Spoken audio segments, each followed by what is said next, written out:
আসসালামু আলাইকুম। Welcome to গ্রামীণ কিচেন উইথ আখি। আজকে আমি আপনাদের সাথে খুবই পুষ্টিকর ও স্বাস্থ্যকর একটি রেসিপি শেয়ার করব। আর রেসিপিটি হচ্ছে লাল শাক ভাজি রেসিপি। আশা করছি আজকের এই রেসিপিটি আপনাদের কাছে ভালো লাগবে। লাল শাক ভাজি করার জন্য এখানে আমি 2 মুঠো লাল শাক নিয়েছি। শাকগুলো বেছে ভালোভাবে ধুয়ে নিয়েছি। ধোয়া শাকগুলো কুচি কুচি করে কেটে নিয়েছি। ভাজি করার জন্য চুলায় একটি কড়াই বসিয়ে দিয়েছি আর এতে রান্নার তেল দিয়ে দিলাম।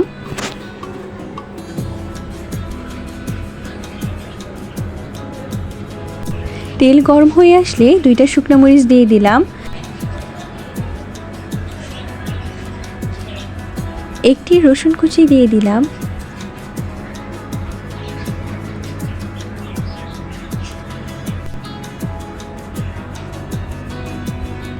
দুইটি মাঝারি সাইজের পেঁয়াজ কুচি দিয়ে দিলাম। নেড়ে চেড়ে পেঁয়াজটা হালকা ভেজে নেব।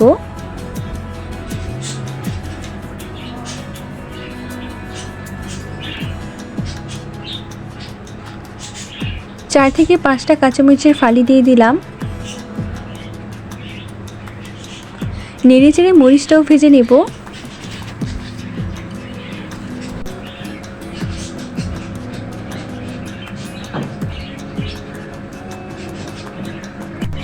পেঁয়াজ মরিচ ভাজা হয়ে গিয়েছে। এ পর্যায়ে ধুয়ে রাখা লাল শাকগুলো দিয়ে দিলাম।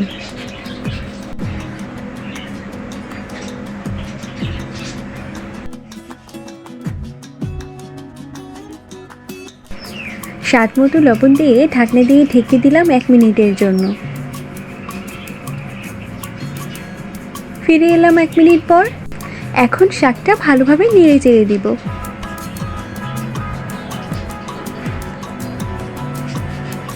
ভালোভাবে শাক নাড়া দেওয়া হয়ে গেলে ঢাকনা দিয়ে ঢেকে আরও 1 মিনিটের জন্য রেখে দেব।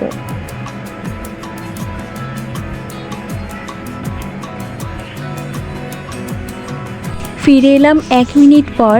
শাক প্রায় কমে অর্ধেক হয়ে এসেছে। এ পর্যায়ে শাকটা নেড়ে চেড়ে দিতে হবে।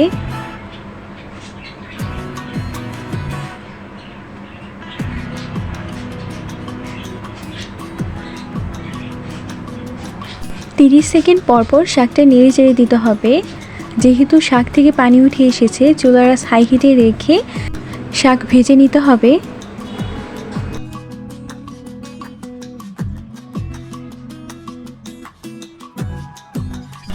আজকের ভিডিওটি আপনাদের কাছে কেমন লেগেছে তা কিন্তু অবশ্যই কমেন্টে জানাবেন।